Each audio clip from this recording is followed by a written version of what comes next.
Ang pangalan ko po ay Renz. Nakakahiyamang sabihin, pero virgin pa po ako. Boss Dave, gusto ko lang po ibahagi yung karanasan ko sa isang babaeng galing sa bahay na pula. Kaya po bahay na pula. Kasi yung bahay na pinagkuhaan ko sa kanya ay madilim na bahay na may pulang ilaw. Malamang alam ng ibang listeners yan.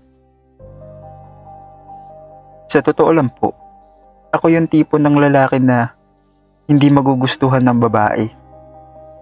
Mataba, maitim, sungki yung ngipin, at di marunong pumorma. Kung ano lang yung mapulot ko sa damitan, ayun na yung isusuot ko. Kaya hindi na din po ako nagtaka na NGSB pa rin ako hanggang ngayon. Pauwi na ako nun galing trabaho. Kakasahod ko lang. Nang napadaan ako sa isang bahay na may ilaw na pula, may isang babaeng lumapit sa akin. Nag-offer na gusto ko daw bang lumigaya sa halagang 1.5 at kaya niya na daw akong dalhin sa langit. Nung una, syempre natakot ako.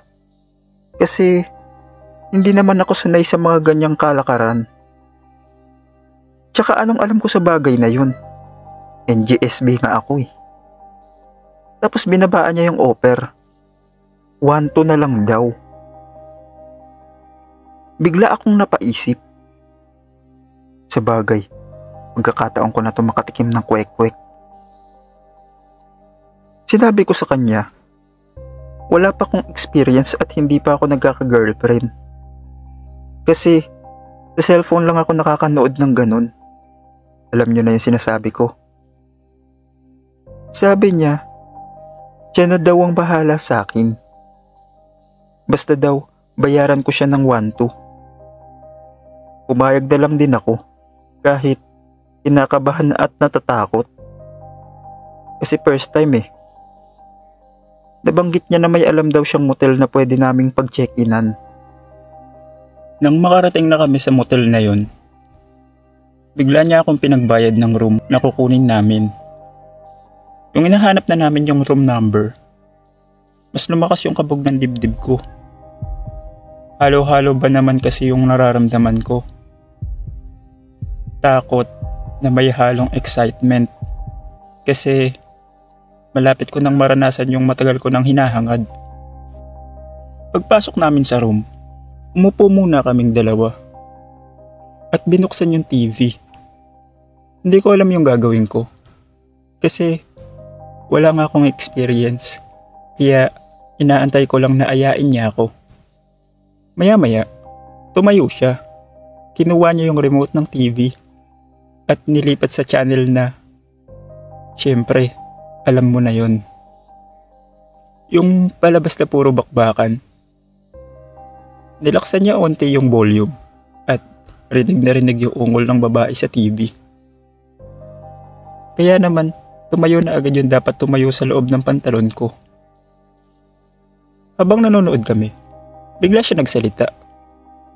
Maghanda ka na, magsisimula na tayo pagtapos ko maligo. Pumunta siya ng banyo. Nagtaka ako, kasi dinala niya yung maliit na bag niya. Habang naliligo siya, na-excite na ako sa mangyayari paglabas niya. Makalipas ng ilang minuto, lumabas na siya. Pero hindi siya nakatuwalya. Suot niya pa rin yung damit na suot niya bago siya pumasok sa banyo. Lumapit siya sa akin. Tapos, tinulak ako pahiga sa kama. May kinuha siya sa loob ng bag niya. Ang nasa isip ko na kukunin niya ay yung proteksyon. Pero paglabas ng kamay niya sa bag, baril yung nilabas niya at nagsabing, Ano? Magsisimula na ba tayo? tinutok niya sa akin yung baril at sinabing ilabas ko daw lahat ng pera at mga importanteng bagay ko. Hindi ko magawa yung sinasabi niya dahil grabe yung kabog ng dibdib ko. Naihina nga ako sa shorts ko nun eh. Kaya pinatalikod niya ako at pinahawak sa ulo ko. Tapos, kinuha niya yung bag ko. Binuhos niya lahat ng laman nun. Kinuha niya lahat ng pera, pati cellphone ko. Pagtapos nun, pinatayo niya ako habang nakatutok pa rin sa akin yung baril. Pinapasok niya ako sa banyo at sinara yung pinto. Siguro lumipas yung ilang mga minuto. Wala na akong narinig sa labas, kaya napag-isip-isip kong buksan yung pinto. At pagsilip ko, wala na siya. Tinignan ko yung bag ko. Wala na din lahat ng pera ko, pati yung cellphone ko. Naiyak na lang ako. Pagbaba ko, nabanggit ko sa staff ng hotel yung nangyari. Sabi nila, may mga ganyan daw talagang modus at hindi daw nila kilala yun. Pero, hindi ako naniniwala.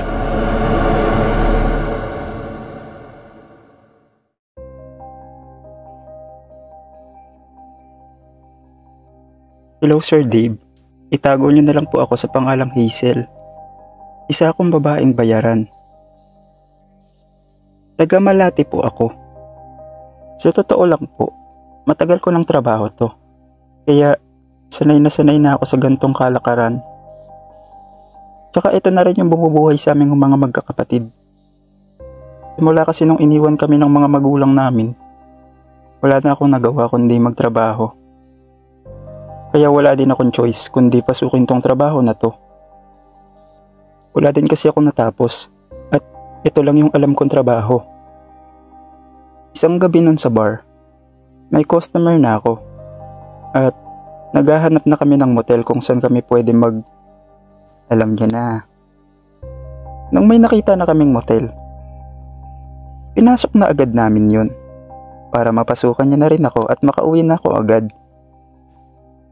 Nung makaraos na yung customer ko at binayaran niya na ako, nagbihis na ako agad. Ganon kasi talaga ako Sir Dave. Pagtapos ng transaction, umaalis na agad talaga ako. Nung nakalabas na ako ng hotel, nag-abang na ako ng jeep na masasakyan pa uwi kasi 3:00 na yun ng madaling araw. Maya-maya, may biglang humentong jeep sa harapan ko. Sumakay na ako doon para makauwi na agad. Siyempre, iniisip ko pa rin yung mga kapatid ko kasi wala silang kasama sa bahay. Nung nakababa na ako sa jeep, naglakad na ako papunta sa overpass. Kasi kailangan ko makatawid sa kabila nun. Dahil doon yung daan papunta sa bahay namin. Umakyat na ako sa overpass nun. Habang naglalakad ako patawid sa kabila, may napansin ako isang lalaking nakatayo sa bandang gitna ng overpass. At may hawak pa nga siyang kape. Nung isang kamay naman niya, nasa bulsa niya lang. Hindi ko din masyadong maaninag yung lalaki. Kasi walang gaanong ilaw sa overpass na yun. Nung nasa harapan niya na ako, bigla siyang tumingin sa akin at nagsalita. "Magandang umaga po, ma'am." Napatingin ako sa kanya at ngumiti. Pagtapos nun, dumiretso na ako sa paglalakad ko. Nung nalampasan ko na yung lalaki, naramdaman kong parang may sumusunod sa akin. Pero hindi ako lumilingon. Maya-maya, biglang may naramdaman ako sa balikat ko na kamay na unti-unti akong inaakbayan. Nung naakbayan niya na ako, napansin kong may maliit na kutsilyo yung kamay na yun. Bigla siyang bumulong. "Ma'am, alam mo na. Ibigay mo na lang lahat para matapos na." Bigla akong nanginig sa takot na parang maiiyak. Kasi sa tagal kong naglalakad sa overpass na yun, first time ko palang mararasang ma-hold up. Sobrang casual lang nung pag-akbay niya sa akin, na parang sumabay lang siya sa paglalakad ko. Hindi ko din siya matignan dahil natatakot nga ako. May nakasalubong pa nga kami isang babae na naglalakad na parang papasok pa ata yun sa trabaho. Pero hindi niya kami pinansin. Siguro ayaw lang din madamay at dumiretso na lang. Wala na akong nagawa. Kaya binigay ko na yung kinita ko nung buong gabi na yun. Pati yung cellphone ko, kinuha niya din. Nung makuha niya na yung mga kailangan niya, parang wala lang nangyari at naglakad na siya pabalik kung saan siya galing. Bigla na akong naiyak nun at bumaba na sa overpass. Nung nakababa na ako sa overpass, habang naglalakad ako ng umiiyak, biglang may nakakita sa aking mga rumorondang tanod. Tinanong nila ako, bakit ako umiiyak? Binanggit ko lahat ng nangyari at pumunta sila sa overpass para hanapin yung lalaki. Yung iba namang tanod, dinala muna ako sa barangay. Pagtapos ng insidenteng yun, bumalik yung ibang tanod na humabol dun sa lalaki. Pero hindi na daw nila ito nakita. Sir Dave, hindi ko makakalimutan yung karanasan ko na yun. Kaya simula nun, hindi na ako tumawid sa overpass na yun ng ganong oras. Nag-aangkas na lang ako pag uuwi na ako. Para sa tapat na mismo ng bahay namin ako ibababa.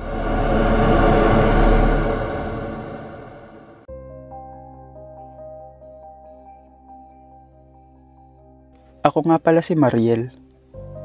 Taga Marikina po ako, Sir Dave. Gusto ko lang po ikwento yung dahilan kung ba't ako tumigil sa pagiging babaeng bayaran. Hindi po ako nagtatrabaho sa kahit anong bar or club. Sa isang app lang po ako naghihikayat ng mga lalaking tigang at hayok sa laman. Martes nun, biglang may nagchat sa aking nagngangalang Mark kung available daw ako ng alas 4 ng hapon. Hindi na siya masyadong nanghingi ng detalye at tinaasan niya pa yung offer niya kaysa sa typical na offer ko na nakalagay sa post ko. Basta daw, dumating ako sa tamang oras. Agad naman akong pumayag kasi nag-down payment naman na siya. Alam na alam yan ng mga mahihilig sa gantong kalakaran kung paano yung proseso.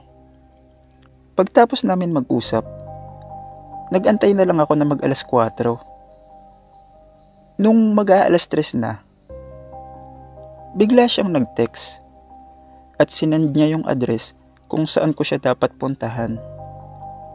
Hindi kasi ako nagpapa-hotel or motel, Sir Dave. Home service po kasi ako. Pagdating ko sa mismong address, parang lumang bahay siya, Sir Dave, na akala mo walang nakatira. Kaya nag-text ako sa client para sabihin nasa labas na ako. Agad din naman siya nag-reply at sinabing pumasok na daw ako. Pagkatok ko, kusang bumukas yung pinto at may nakita akong lalaki na moreno. Pagpasok ko, sinara niya yung pinto at nilak. Sabay sabing, sundan ko daw siya. Kaya naman, sumunod lang ako.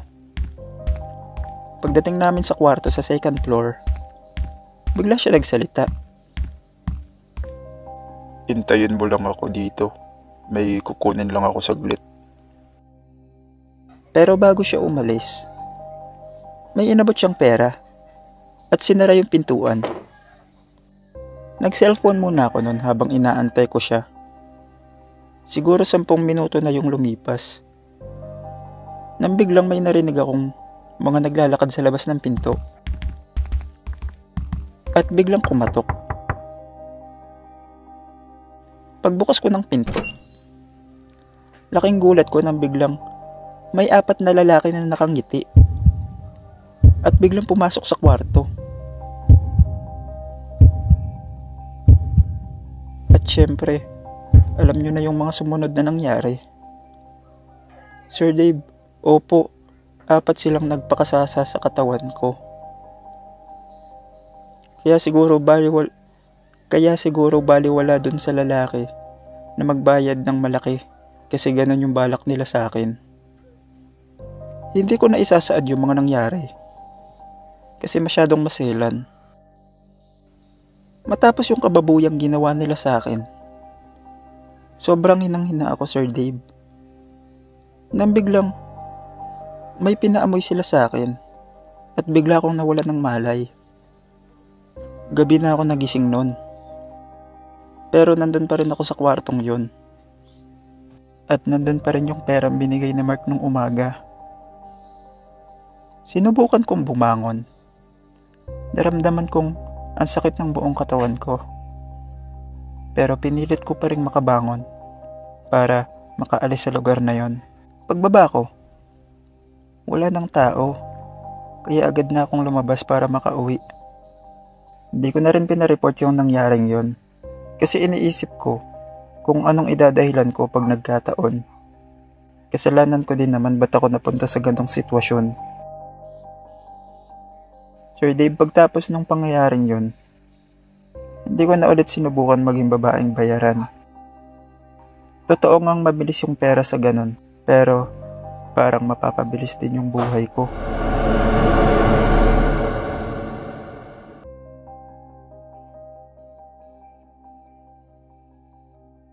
Itago niyo na lang ako sa pangalang Maricel.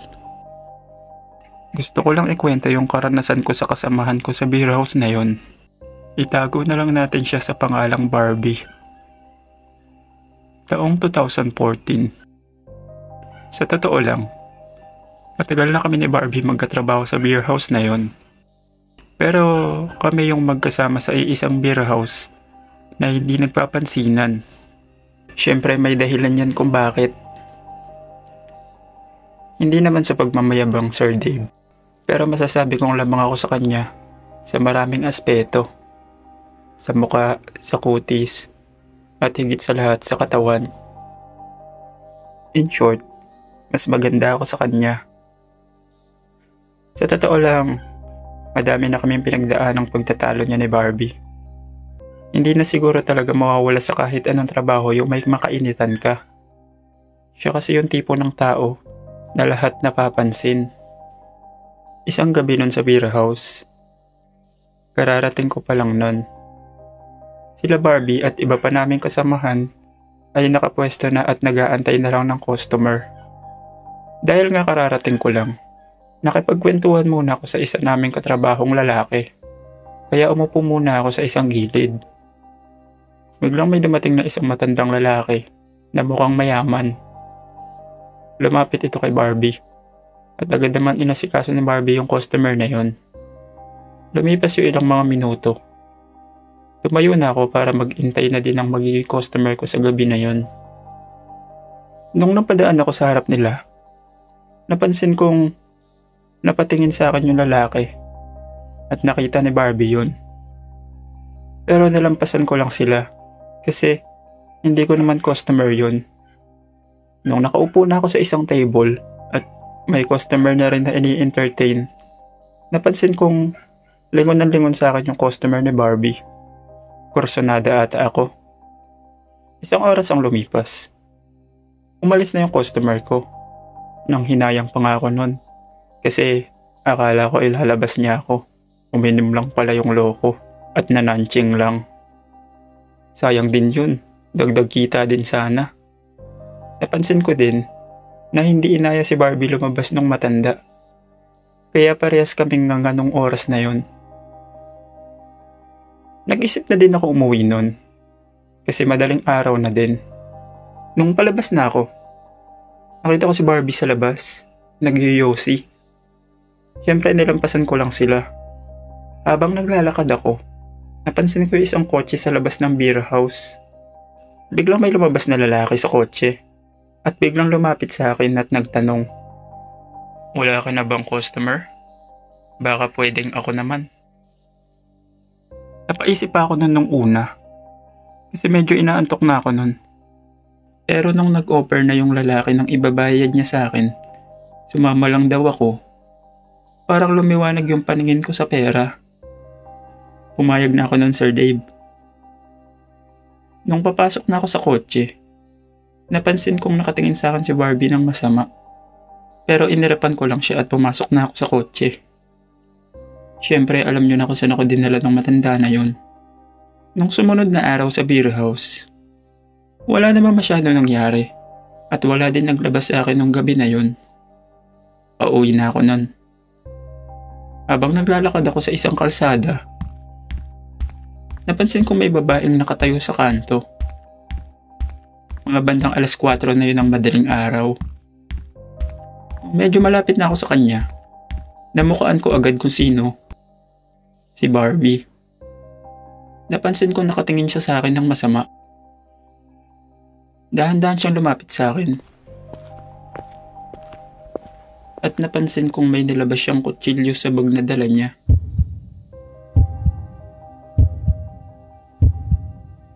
Hindi na ako nag-isip nun, Sir Dave.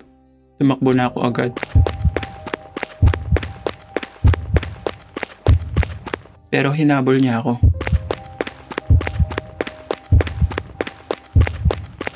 Narinig kong sinabi niya na inagaw ko daw yung customer niya nung isang gabi. Nung napansin kong wala na ako matatakbuhan, kasi dead end na yung dadaanan ko, nag-isip ako kung saan ako pwede magtago. Bigla kong may nakitang isang malaking basurahan. Hindi na ako nag-isip. Pumasok na ako dun kahit mabaho. Maya-maya, naramdaman kong may naglalakad sa paligid kung nasaan ako. Sobra-sobra talaga yung dasal ko nun na sana wag niya akong makita. Nung naramdaman kong wala na siya, agad na din ako lumabas at umuwi na sa bahay. Kinabukasan, nung bumalik na ako sa beer house para magsumbong sa amo namin, tinawagan ng amo namin si Barbie. Pero hindi na ito sumasagot. Hindi na din siya bumalik sa beer house na yon. Lumipat na ata ng bahay yung bruha. Sa ngayon, Sir Dave, hindi na ako nagtatrabaho sa beer house na yon. Opo, hindi na ako tinantanan ng matanda at binahay na ako.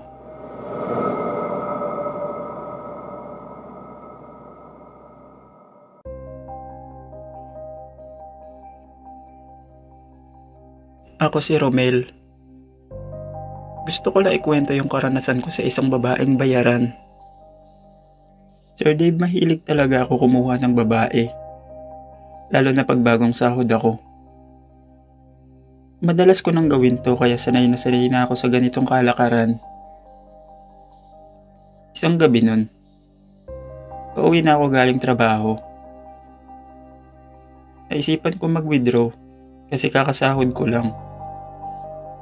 Nung matapos na ako mag-withdraw, habang naglalakad ako sa ilalim ng train station, biglang may babaeng nag-alok sa akin na kunin ko na daw siya sa halagang 2,000.